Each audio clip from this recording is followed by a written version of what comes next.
Hello friends, welcome to our channel decent Hindi stories. प्यारे दोस्तों, आपका हमारे चैनल डिसेंट हिंदी स्टोरीज़ में बहुत बहुत स्वागत है। लेकर आए हैं आज हम एक कहानी जिसका शीर्षक है गुरु नानक देव जी और नरबख्शी कोड़ा राक्षस। शुरू करते हैं।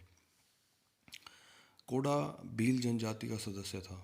इस जनजाति को उपजाऊ क्षेत्र से जंगलों और उजाड़ इलाकों में धकेल दिया गया था, जहाँ वे अपनी भूख को संतुष्ट करने के लिए मानव मांस खाने के लिए जाने जाते थे। इसीलिए उन्हें नरभक्षी कहा जाता था। वे आर्यों को अपने पास आते देखकर उनकी हत्या कर देते थे। द्रविरह उड़ीसा से लेकर रामेश्वरम तक फैले क्षेत्र को दिया गया नाम है, और भील धनुष और तीर के लिए एक द्रविड़ भाषा का शब्द है। भील कोडा अपने कबीले के अन्य सदस्यों की तरह कुडापा के पेड़ों में छिप जाता था और अपने क्षेत्र से गुजरने वाले यात्रियों को अपहरण कर लेता था। वह उन्हें लूटता था और अंततः उन्हें खा जाता था, क्योंकि उनमें से कई नरभक्षी बन गए थे। भील जनजाति में से कुछ सदस्य नरभक्षी बन गए थे। उन्हें आमतौर पर शूद्र के रूप में जाना जाता था। ब्राह्मण, क्षत्रिय, वैश्य, शूद्र, तो उसमें उनको शूद्र के रूप में जाना जाता था और द्रविड़ के रूप में वर्गीकृत किया गया था। विंध्य, सतपुड़ा और सतमाला की पहाड़ियाँ इनका घर है। वे अब गुजरात, महाराष्ट्र, कर्नाटक और राजस्थान सहित अन्य स्थानों में रहते हैं। चित्रकारों ने कोडा भील को एक हिंदू राक्षस के रूप में वर्णित किया है, जिसके बड़े बड़े दांत होते हैं, सिर पर सींग होते हैं और मैला कुचैला रूप होता है। उस हिंदू राक्षस के रूप में वर्णित किया है। वह हमारी तरह ही एक सामान्य व्यक्ति लग रहा है अगर चित्र में देखा जाए तो। परिणाम स्वरूप जंगलों में, क्योंकि उन्हें धकेल दिया गया था जंगलों में, उजाड़ क्षेत्रों में, इसीलिए जंगलों में उनकी भोजन पद्धतियाँ भी बदल गई। अपने बढ़ते पेट को भरने के लिए उन्होंने जानवरों और लोगों दोनों को खाना शुरू कर दिया। तो कोडा भी नरभक्षी था।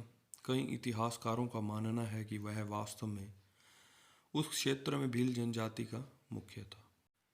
तो एक बार श्री गुरु नानक देव जी एक छोटे से गांव की सीमा पर आराम कर रहे थे, जब उन्होंने कुछ चिंताजनक और भयानक बातें सुनी। शाम को कीर्तन सुनने के लिए इकट्ठे हुए स्थानीय लोगों ने गुरु नानक देव जी को बताया कि पास के जंगल में आदमखोर नरभक्षियों का एक समूह रहता है। जो कोई भी जंगल में भटक जाता है, उसे जनजाति द्वारा पकड़ लिया जाता है। उसे उस कोडा की जो जनजाति है, भील जनजाति, उसके लोगों द्वारा, नरभक्षियों द्वारा पकड़ लिया जाता है। क्षेत्र के ग्रामीण गुरु नानक देव जी से मदद यानी सहायता चाहते थे। नरभक्षियों की यह जनजाति ग्रामीणों को लगातार भय में रखती थी। कई बच्चे और वयस्क जो जलाने के लिए लकड़ी लाने के लिए जंगल में जाते थे, कभी वापस ही नहीं आते थे, और उन बच्चों और वयस्कों को मृत मान लिया जाता था। वहाँ के निवासियों ने गुरु नानक देव जी को बताया कि नरभक्षियों ने उनके दोस्तों और रिश्तेदारों को मार डाला है, और वे रिश्तेदार और दोस्त जो जंगल में गए थे, वो जंगल से कभी वापस ही नहीं लौटे हैं, तो उन्हें मृत मान लिया गया है। जब गुरु नानक देव जी महाराज ने यह बात सुनी तो वे उदास हो गए और ध्यान में खो गए। उन्होंने अभी कार्य करने का निर्णय लिया। गुरु नानक देव जी ने आदमखोरों का सामना करने तथा उन्हें अपनी भयानक जीवन शैली छोड़ने के लिए मनाने का संकल्प लिया। उन्होंने दृढ़ निश्चय किया कि उन्हें शहर के निवासियों के दुख को खत्म करना है, समाप्त करना है, और उन शहर के निवासियों को नरभक्षियों का शिकार बनने के निरंतर आतंक से, डर से मुक्त करना है। तो गुरु नानक देव जी ने अपना सामान इकट्ठा किया और जाने के लिए तैयार हो गए। उनके दोनों शिष्य बाला और मर्दाना उत्साहपूर्वक उनके साथ जाने को तैयार हो गए। दूसरी ओर लोगों ने आग्रह किया, कृपया गुरुजी को मत भेजो, नरभक्षी तुम्हारी हत्या कर देंगे और तुम्हारे शरीर को भी वह खा जाएंगे। तो जवाब में गुरु नानक देव जी ने कहा, नहीं, मुझे अपना दायित्व पूरा करना है। मुझे उन्हें उनकी भयानक जीवन शैली को त्यागने के लिए मनाने की ज़रूरत है। मैं उन्हें सिखाना चाहता हूँ कि अच्छे ईश्वर भक्त नागरिक कैसे बने। मैं नहीं डरता, भगवान लगातार मेरे साथ हैं। वह इस काम में भी मेरी सहायता करेंगे।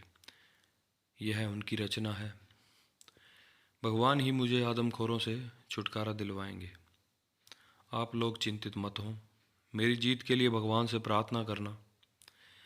मेरी विजय से तुम्हारे लोग आनंद मनाएंगे और आनंद में जिएंगे। उन्हें जीवन के और नए बेहतर तरीके सिखाए जाने चाहिए। साथ ही यह भी दिखाना चाहिए कि वे क्या गलत कर रहे हैं उन नरभक्षियों को। परिणाम स्वरूप गुरु नानक देव जी और उनके दो शिष्य बाला और मर्दाना झाड़ी में चले गए। गुरु नानक देव जी ने सुना था कि आदमखोरों के सरदार का नाम कोडा है। उन्होंने कोडा का सामना करने और उसे सुधारने का प्रयास करने का निर्णय लिया। गुरु जी समझ गए कि यदि वह सफल हो गए तो कोडा अपनी शेष जनजाति को भी सुधार देंगे, क्योंकि वह उस जनजाति का मुखिया था कोडा। इस लक्ष्य को ध्यान में रखते हुए गुरु नानक देव जी कोडा की कुटिया की ओर चल पड़े। वह और उनके दो शिष्य तेजी से कोडा के पास जा रहे थे।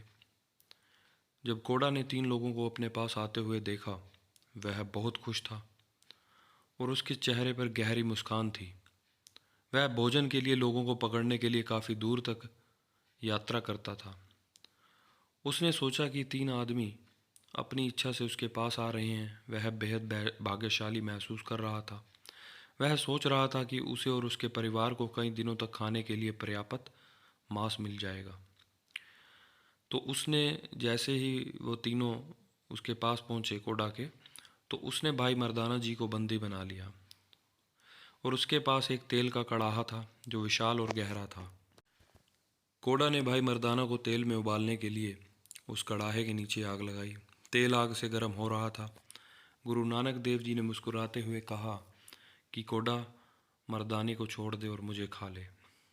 तो कोडा ने जवाब दिया, ठीक है, खाना तो मैंने तुम तीनों को ही है, मुझे क्या फ़र्क पड़ता है कि पहले कोई भी आ जाए। फिर उसने गुरु नानक देव जी को तेल के उस कड़ाहे में झोंक दिया। परंतु जैसे ही गुरु नानक देव जी ने गर्म तेल के उस कड़ाहे में अपने पवित्र पावन चरण रखे, तो वह आग से खोलता हुआ तेल बर्फ़ की तरह अत्यंत शीतल और ठंडा हो गया। तो कोडा यह सब देखकर बहुत हैरान था। वह इस बात से आश्चर्यचकित और दंग रह गया कि आग जलने के बावजूद इतना गर्म तेल बर्फ़ की तरह एकदम से ठंडा कैसे हो गया। कोडा पूरी तरह से भ्रमित हो गया और ऐसा प्रतीत हुआ कि उसने अपनी बुद्धि खो दी है। उसका शरीर बिल्कुल सुन्न हो गया, अकड़ गया और वह हिलने डुलने में असमर्थ हो गया। तो कोडा समझ गया कि वह कोई आम इंसान नहीं है, परंतु कोई बहुत बड़े संत महात्मा हैं। कोडा की भौहें झुक गई। वह गुरु नानक देव जी के सामने हाथ जोड़कर बैठ गया। गर्म जोशी भरी मुस्कान के साथ गुरु नानक देव जी ने उन्होंने कोडा की ओर देखा। कोडा गुरु जी के चरणों में नतमस्तक हो गया। उठो भाई कोडा, गुरु जी ने कोडा को कहा। गुरु जी ने कहा, कोडा, और गुरु जी ने उसकी ओर स्नेहपूर्वक देखते हुए टिप्पणी की, आप जो कर रहे हैं उसके प्रति आप अंधे हैं। तुमने अपनी दृष्टि खो दी है। कोडा, जिसकी नैतिकता उसके भयानक कार्यों के परिणाम स्वरूप मर गई थी, उसे एहसास हुआ कि उसने क्या किया है और वह पश्चाताप से भर गया। गुरु जी ने कहा, अपनी क्रूर जीवन शैली त्याग दो। अपने आप से वादा करो कि आप किसी को चोट नहीं पहुंचाओगे। दयालु और देखभाल करने वाले बनिए। दूसरों की सहायता और सेवा करो। गुरु नानक देव जी को उनके सबसे दयालु और पवित्र रूप में देखने के बाद कोडा को एहसास हुआ और उसने गुरु जी के चरणों में घुटने टेक दिए और क्षमा करने की याचना की। दयालु गुरु जी द्वारा उसे नाम प्रदान किया गया था। तो कोडा ने गुरु की सलाह का पालन करने और उनके अनुसार गुरु जी की सलाह के अनुसार अपना जीवन व्यतीत करने का निश्चय किया। उसके बाद कोडा बिल्कुल बदल गया और उसने अपना शेष जीवन गुरु जी के एक उत्साही अनुयायी और भगवान के एक पूरी तरह से ईमानदार अनुयायी के रूप में बिताया। तो दोस्तों, कैसी लगी आपको यह एक सुंदर कहानी बाबा गुरु नानक देव जी महाराज की। आशा है यह आपको बहुत अच्छी लगी होगी। अगर अच्छी लगी है तो please like and share this video and subscribe this channel. Thank you for watching the video. Have a good day. Keep watching our videos. धन्यवाद.